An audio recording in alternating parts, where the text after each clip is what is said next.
कि आज हमारे देश में पिछड़े, दलित, अल्पसंख्यक समुदाय को किस तरह अपने संवैधानिक अधिकारों और आज़ादियों की हिफाजत के लिए हर रोज मुश्किलों का सामना करना पड़ रहा है। लेकिन आज ऐसा लगता है जैसे संविधान की किताब तो है पर इसे चलाने वालों का ईमान गुम हो गया। अल्पसंख्यक खासतौर पर मुसलमानों पर जो कहर टूटा है वो किसी से छुपा नहीं है।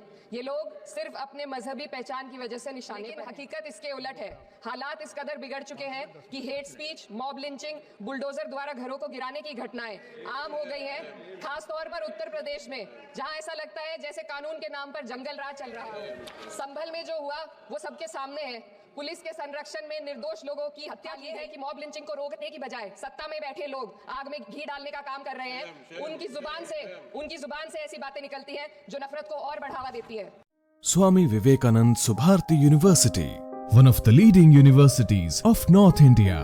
250 acres campus, 220 plus professional and vocational programs, 20,000 plus students, state of the art infrastructure.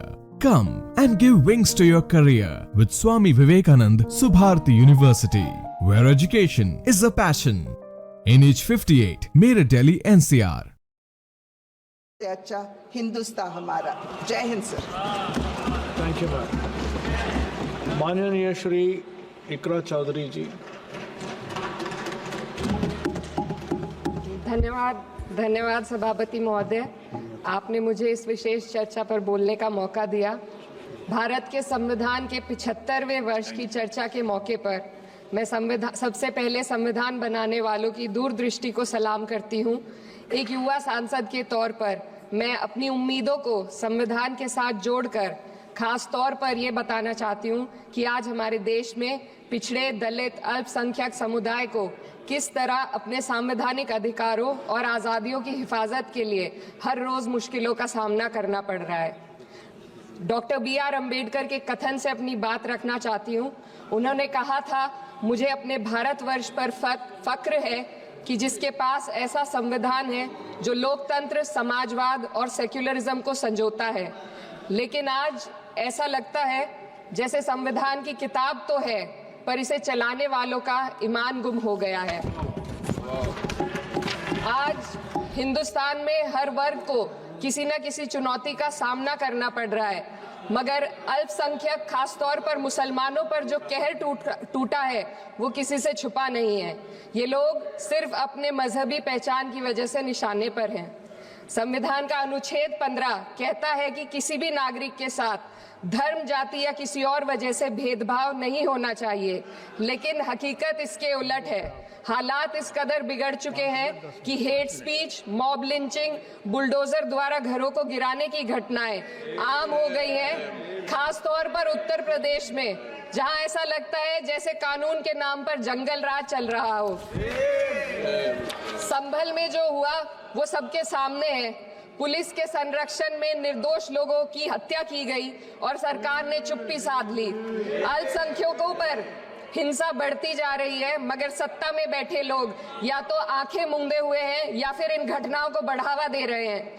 हद तो तब हो जाती है जब न्यायपालिका की बात भी अनसुनी कर दी जाती है। सुप्रीम कोर्ट ने मॉब लिंचिंग पर 11 सूत्रीय निर्देश जारी किए थे।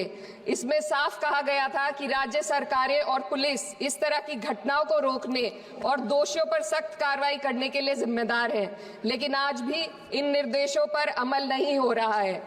हाल ये है कि मॉब लिंचिंग को रोकने की बजाय सत्ता में बैठे लोग आग में घी डालने का काम कर रहे हैं। उनकी जुबान से ऐसी बातें निकलती हैं जो नफरत को और बढ़ावा देती है।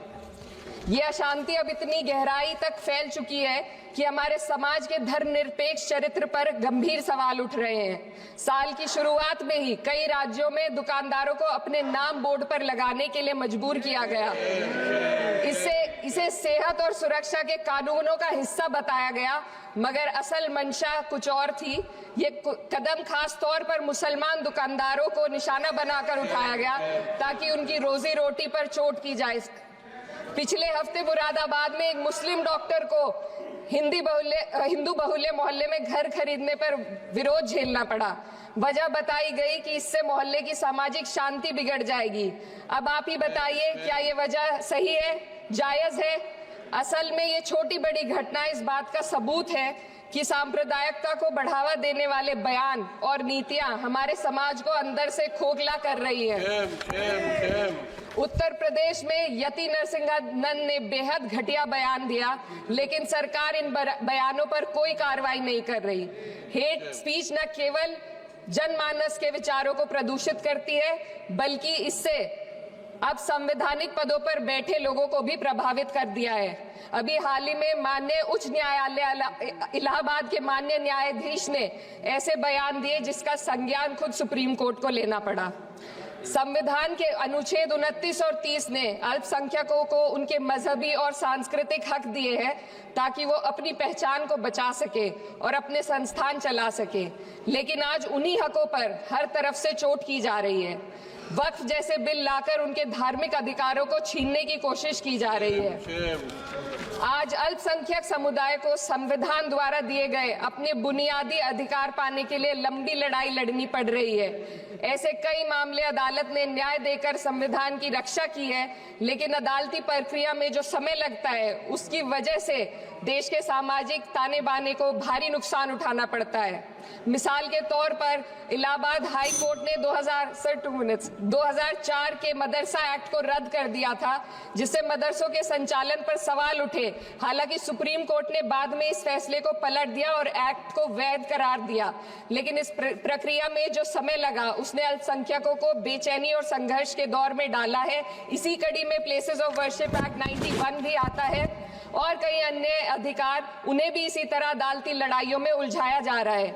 ये स्थिति न केवल अल्पसंख्यकों के अधिकारों की राह में रुकावट है, बल्कि justice delayed is justice denied जैसी कहावत को सिद्ध करती है। मैं इस सदन से दुनिया भर के अल्पसंख्यकों की आवाज उठाना चाहती हूँ, खास तौर पर हमारे पड़ोसी देश बांग्लादेश में अल्पसंख्यकों के साथ जो हो रहा है वे दिल को गहरे तक चोट पहुंचाने वाला है। उनकी जान माल की हत्या की जा रही है। बांग्लादेश हो या हिंदुस्तान हो या कोई और देश, अल्पसंख्यकों की सुरक्षा, इज्जत और अधिकारों की हिफाजत हर सरकार की सबसे पहली जिम्मेदारी होनी चाहिए। मैं इस सदन से अपने देश के अल्पसंख्यकों के साथ बांग्लादेश के पीड़ित अल्पसंख्यकों की आवाज को एक साथ उठाना चाहती हूँ। ये वक्त की पुकार है कि हम सब मिलकर ये सुनिश्चित करें कि किसी भी इंसान को उसकी पहचान या मजहब के कारण डर कर जीने पर मजबूर ना होना पड़े।